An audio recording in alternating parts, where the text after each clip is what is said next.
हाँ, अगला सवाल, सवाल नंबर 11। ठीक है, संख्याओं m और n के गुणनफल के 3 गुने में, m और n के गुणनफल के 3 गुने में संख्या 5 जोड़ने के लिए एक बीजीय व्यंजक प्राप्त कीजिए। समझना, दो संख्याएं हैं m और n, इनके गुणनफल मतलब गुणा, गुणा में 3 गुना, गुणा का 3 गुना में संख्या 5 जोड़ देता है, बीजीय व्यंजक बनाना है।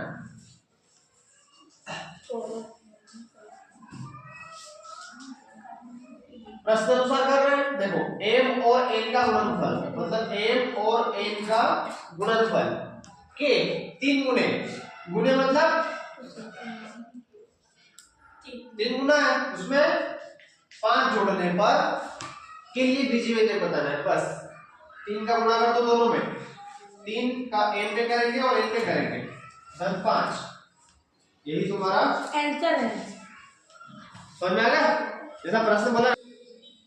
अगला सवाल 12 नंबर का, निम्नलिखित व्यंजकों में वे पद छाटिए जो अचर नहीं है, उनके संख्यात्मक गुणांक भी लिखना है। अपने को वे पद छाटना है जो अचर नहीं है, जो अचर नहीं है। अचर का मतलब संख्या है, संख्या है ना, जो अचर नहीं है वो पद छाटना है जो अचर नहीं है।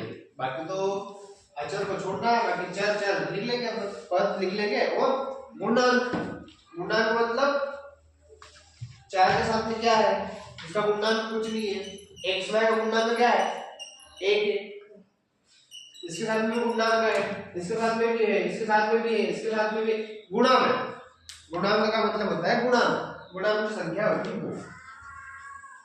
पहला वाला,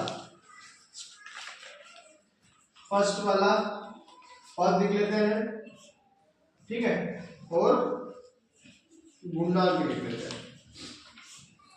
पहले बताओ पद कितने हैं, कितने पद है? 3 2 2 पद है ना, 2 पद।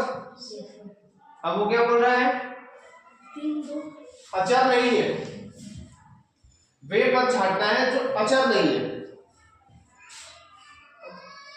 ये क्या है, अचर चर है, ये अचर नहीं है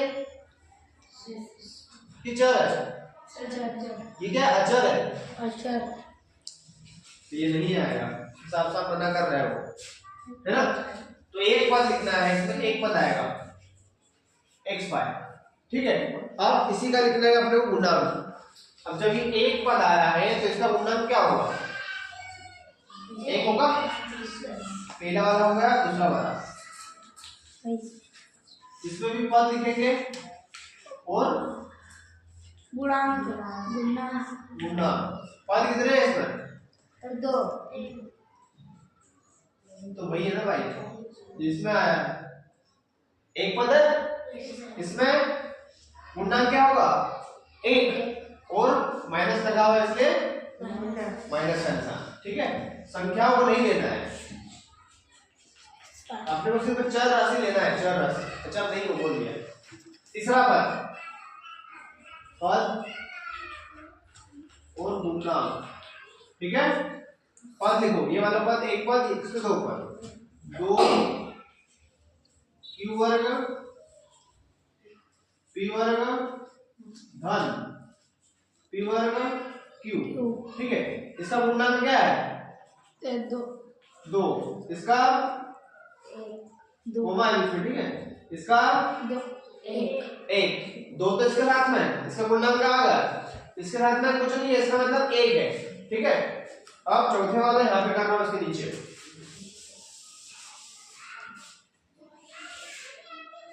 चौथा वाला इधर करना, ठीक है।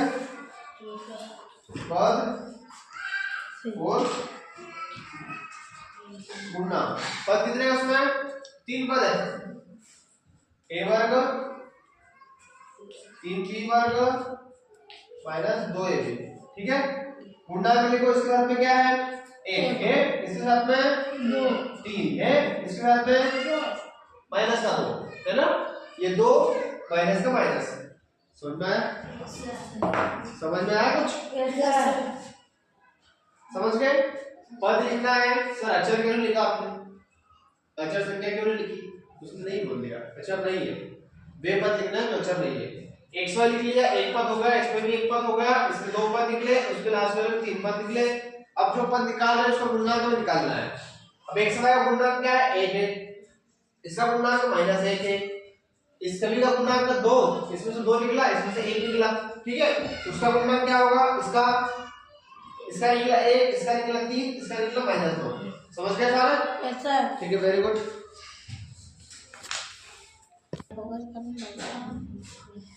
अगला सवाल है सवाल नंबर 13। निम्नलिखित में समान पदों में छांटिए। अब आपके सामने पद दिए गए हैं, ठीक है, 10 से 11 पद दिए गए हैं। इसमें से समान पद कौन से हैं वो छांट के आपके सामने लिखना है, ठीक है।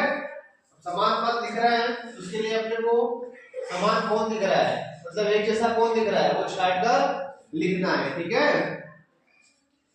समान पद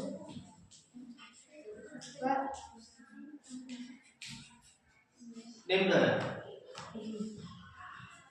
बोल क्या हुआ? सर मुझे सर लिख सर लाइन पढ़ा सर एक बार लिख रहा था। ठीक है, चलो समान पद देखो। एक सौ भाई के ऊपर वर्ग, भाई के ऊपर वर्ग वाला पद ढूंढो, कहां पर है? सर वाई के ऊपर पर वाला ये रहा। यस सर यही तो। और ढूंढो है क्या? है और नहीं है, नहीं है सर। तो ये और ये वाला दोनों पद क्या हुए? समान हुए। समान। सर आगे की जो संख्या मत देखना और चिन्ह भी मत देखना, ठीक है। ये हुआ समान पद, ठीक है, ये तो हो गया ना। अब इसके ऊपर देखो, भाई है, x के ऊपर वर्ग है, ढूंढो। x के ऊपर वर्ग भी होना और भाई उसके साथ में y भी होना, ऐसा कोई पद दिख रहा है आपको? Yes sir. कहां पर? ये रहा, 20 साल। ठीक है ना। चलो लिख लो दोनों को। पहले इसको 4 भाई x वर्ग। सर इसमें तो x पहले है, चलेगा, गुणा में आगे पीछे मैंने कहा ना चलेगा। 20 x वर्ग भाई, ठीक है। चलो ये भी हो गया, ये भी हो गया, ये भी हो गया और ये भी हो गया। अब है x के ऊपर वर्ग।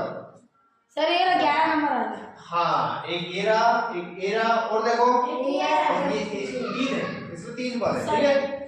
और है क्या? नहीं है, ठीक है। तीनों को लिख लो। क्या है? 8x वर्ग -11x वर्ग और -6x वर्ग, ठीक है। चलो अब आगे x वर्ग ढूंढो। सर ये 3 आखिरी वाला, एक ये आखिरी वाला। हाँ, एक ये रहा एक वो और आखिरी। ये रहा, और है क्या? एक वो आखिरी वाला। सर वो आखिरी उधर सर आखिरी ये वाला, ये तो होगा ना बेटा, ये क्या लिख दिया? सर वो आखिरी कोने में उधर वो कौन सा? ये वाला, हाँ। इसमें भाई है बेटा, अपने को सिर्फ x चाहिए। ये वाला इसमें x है, इसमें x, ठीक है। -4x और 3x, ये हो गया, ठीक है। ये होगा, बचा कौन? भाई x वाला बचा। सर ये नंबर है ये रहा, ठीक है। -11 भाई x और 2x भाई, ठीक है। कितने पद है टोटल? 1 2 3 4 5 6 7 8 9 10 11 हो गए इसमें। 2 4 4 7 8 9 10 11 हो गए। इस हमने समान पद छाट के लिख दिया, ठीक है। समझो इस बात को। x y इसमें भी है, पर भाई के ऊपर वर्ग है तो भाई के ऊपर वर्ग इसमें भी है, ठीक है। अब इसमें 2 देख रहे हो, इसमें माइनस का चिन्ह देख रहे हो, वो मत देखो। अपने को क्या देखना है? गुणनखंड देखना है, पदों के गुणनखंड देखना है। गुणनखंड सेम टू सेम है, ये 2 बार है, एक बार ऐसे मत देखना, ठीक है। ये माइनस है, ये माइनस है, इधर 2 है, नहीं, आपको सिर्फ चर राशि देखना है, ठीक है। सभी में देखना है, संख्या तो बदलती रहती है ना, ठीक है। तो इसमें 4 है, बदल गया है 20 है, लेकिन ये जो बचा है चर राशि, ये चेक करना है, ये अगर समान हो गया तो वो वाला पद समानुपात कहलाएगा। ठीक है, समझ में आ गया? ठीक है, यदि a बराबर 2 एवं b बराबर -2 है तो a वर्ग प्लस ab प्लस b वर्ग का मान ज्ञात कीजिए। आपको a और b के मान दिए गए हैं, उस समीकरण में मान रखना है और उस समीकरण को हल करना है। ठीक है, दिया है, क्या दिया है लिख लो। समीकरण a ab धन b वर्ग। ठीक है, जहां अपने पास मान दिए हैं, ठीक है, जहां क्या a बराबर 2 b बराबर -2 दिया है ना, दिया है ना। अब मैं a बोलूंगा तो आपको उसके मान बोलना है। ठीक है,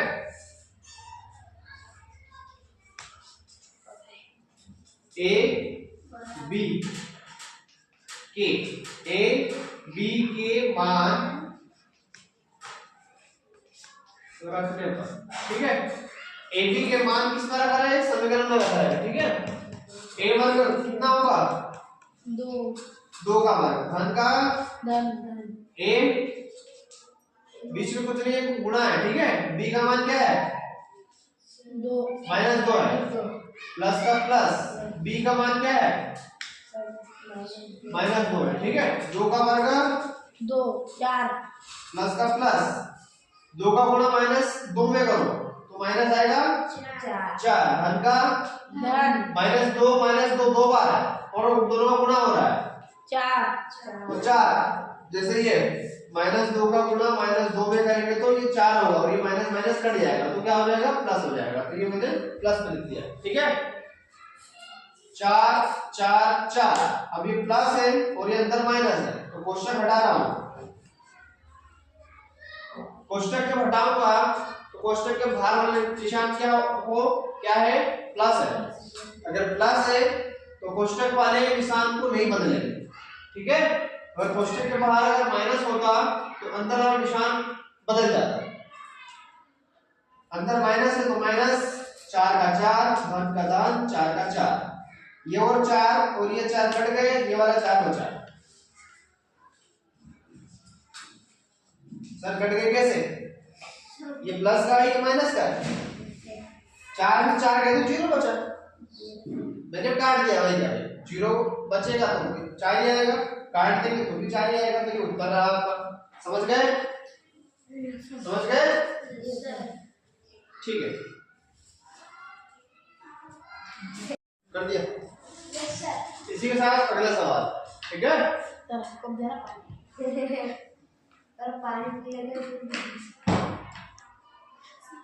चलेगा। अगला सवाल, अपने परिवार की मासिक मतलब महीने की, ठीक है, आमदनी मतलब महीने में कितना रुपए कमा रहे हो आप लोग, आपके परिवार वाले पूरे, वह विभिन्न पदों में होने वाले खर्च को बीजी व्यंजक के पदों के रूप में लिखना है। समझ रहे हो सवाल को? मासिक आय, महीने में आप लोग या आपका पूरा परिवार कितना पैसा कमा रहे हो, ठीक है, और महीने में आप कितना खर्च कर रहे हो और कहां कहां खर्च कर रहे हो, उसका पूरा डिटेल लिखना है, वो भी बीजीय व्यंजक के रूप में आपने बदलना है। ठीक है, माना कि सब मान के लिखेंगे। ठीक है, परिवार की मासिक आय सभी की अलग अलग है, किसी की 20,000 है, किसी की 25 है, किसी की 30 है, किसी की 40 है, किसी की 80 है, किसी की 1 लाख है, किसी की 10,000 है ना, अलग अलग है। तो हम लोग क्या मान ले बताओ, 100 मान ले, 100 रुपए है ना, 100 रुपये, सभी का अलग अलग है। अब खर्च, ये तो आय है, अब खर्च देख लो, किस पर खर्च करते हो, शिक्षा पर खर्च, और किस पर खर्च करते हो, दुकान पर, किराना, किराना पर खर्च किराना पर खर्च, और किराना पर खर्च, जल का खर्च लाइट का, और लाइट का, बिजली का खर्च और सब्जी उनके, और सब्जियों ले, सब्जियों का खर्च दाल और मूंग दाल, चने दाल, बस इतना खर्च ले लेते जगह भी कितना चाहिए है ना। लास्ट में लिखना बीजी बीजीय व्यंजक व्यंजक खत्म। के रूप में। ठीक है, चलो शिक्षा का खर्च कितना कर दो। आपको महीने भर में कॉपी चाहिए, पेन चाहिए, किताब चाहिए, ठीक है, उसके लिए पैसा देना, किराना दुकान पे है ना, देना ना, सॉरी शिक्षा पर देना ना, कितना खर्च लग जाता होगा। 2-3 हजार, 2-3 हजार, ये ले लिया मैंने 2000 रुपये। किराना का खर्च बताओ, सबका अलग अलग लगता है, इसलिए क्या मान लें 40, भाई रुपये मान लो, 1 मान लिया है। जल का खर्च, 100, जल का खर्च बताओ, 100, जल महीने का 100 रुपये मान लो। बिजली का खर्च महीने का 150, 200 मान लो। सब्जियों का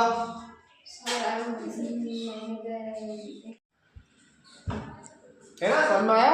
Yes, हम इन चीजों पर खर्च करते हैं, ठीक है, शिक्षा पर खर्च करते हैं, किराना पर खर्च करते हैं, जल का खर्च करते हैं और बिजली का खर्च, ठीक है, सब अलग अलग खर्च करते हैं।